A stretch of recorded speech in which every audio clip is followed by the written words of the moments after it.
आदरणीय chairman sir, राष्ट्रपति जी का अभिभाषण मजबूत करेगा भारत नेशन। विरोध करना है कांग्रेस की फैशन, विरोध करना है कांग्रेस की फैशन, इसलिए मैं उनके विरोध में कर रहा हूं भाषण।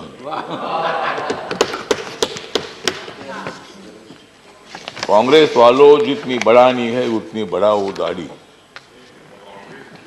कांग्रेस वालों, जितनी बढ़ानी है उतनी बढ़ाओ दाढ़ी, लेकिन मोदी जी की बहुत ही है मजबूत बॉडी। मोदी जी को मालूम है देश के तमाम लोगों की नाड़ी। मोदी जी को मालूम है देश के तमाम लोगों की नाड़ी, फिर कांग्रेस की कैसी चलेगी उनके सामने गाड़ी।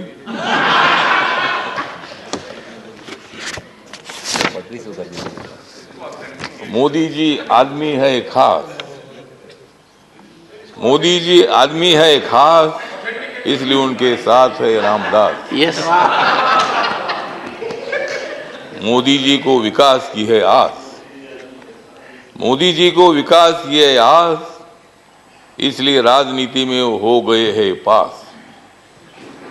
कांग्रेस वाले हमेशा मारते हैं भास, कांग्रेस वाले हमेशा मारते हैं भास, इसलिए राजनीति में हो रहे हैं नापास।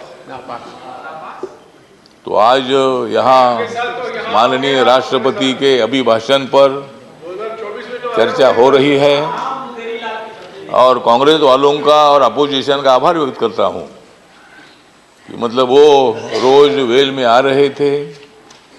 ये तो मतलब राष्ट्रपति का अभिभाषण ये है मोदी सरकार के विकास की गंगा। काय के लिए लेते हो उनके साथ पंगा?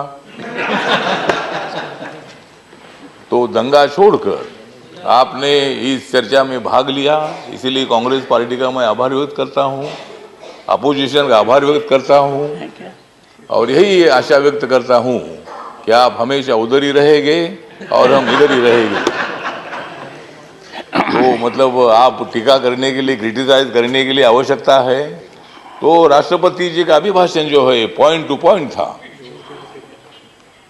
सभापति महोदय, राष्ट्रपति जी ने दलित समाज है, आदिवासी समाज है, ओबीसी समाज है, अल्पसंख्यक है, जनरल कैटेगरी के लोग हैं। मोदी सरकार ने जनरल कैटेगरी के लोगों को 10% आरक्षण देने का निर्णय लिया।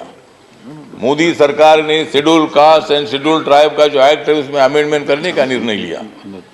मोदी सरकार ने मतलब बाबा साहब अम्बेडकर जी का जो मेमोरियल है, कांग्रेस पार्टी ने तो बाबा साहब अम्बेडकर जी को 2 बार हराया था। बाबा साहब अम्बेडकर जी को लोकसभा में आने का मौका नहीं दिया था, लेकिन बाबा साहब अम्बेडकर जी का 125वां जन्म दिवस नरेंद्र मोदी जी ने बनाया। बाबा साहब अम्बेडकर जी का फोटो सेंट्रल हॉल में नहीं था, जब वीपी सिंह जी थे तब उन्होंने वो फोटो लगाया।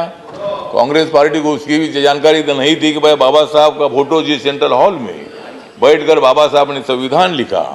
ड्राफ्टिंग कमेटी के चेयरमैन के नाते रात रात जागकर 26 अलीपुर रोड में बाबा साहब अम्बेडकर काम करते रहे और मतलब ये काम जयराम रमेश जी, ये काम आपने करना चाहिए था, लेकिन ठीक है ना, आपने किया नहीं, बाबा साहब अम्बेडकर जी को संविधान सभा में आपने लाया, लेकिन उसके पहले 2 बार बाबा साहब को हराया। मुझे भी शिरडी में हराया, इसीलिए मैं छोड़कर इधर आ गया। मुझे भी शिरडी ने आप लोगों ने हराया, तो इसीलिए ठीक बात है। तो इसीलिए बाबा साहब अम्बेडकर जी के लिए संविधान बदलेंगे, ये बोलते हैं कि भाई संविधान बदलेंगे, कैसा बदलेंगे? हमने तो कांग्रेस को बदला है, संविधान क्यों बदलेगी? संविधान बदलने का विषय नहीं है। जिस मोदी ने 2019 में सेंट्रल हॉल में संविधान को माथा टेक कर उन्होंने शपथ ले ली है कि बाबा साहब के संविधान का भारत में खड़ा करूंगा, सबका साथ सबका विकास, इसलिए दिख रहा है यहाँ अच्छा प्रकाश। तो मतलब मोदी जी ने सबका साथ सबका विकास की भूमिका रखी है और आप चल रहे भारत जोड़ने के लिए। बाबा साहब अम्बेडकर जी ने और संविधान ने भारत को जोड़ ही दिया है। झगड़े होते रहते हैं लेकिन फिर भी हम एक हैं। या कोई पाकिस्तान का संविधान हमारा तो नहीं है, यहाँ कुछ भी हो जाएगा लेकिन देश टूटेगा नहीं।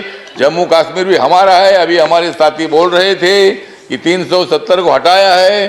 पहले हमने कांग्रेस को हटाया, फिर 370 को हटाया। तो इसीलिए मतलब हटाने का विषय तो नहीं है। तो इसीलिए मतलब सभापति महोदय, राष्ट्रपति जी मतलब हमारी अनुसूचित जनजाति के राष्ट्रपति जो है पहली बार बनाया। मतलब शेड्यूल कास्ट का जो राष्ट्रपति है नरेंद्र मोदी जी ने बनाया, आपको भी बनाया, मुझे भी बनाया।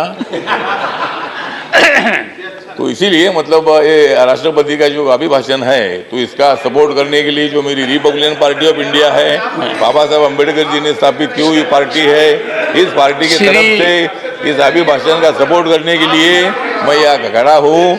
और सभी लोगों को मैं निवेदन करना चाहता हूँ, ये अभिभाषण जो है, ये अभिभाषण देश के विकास को आगे ले जाने वाला है।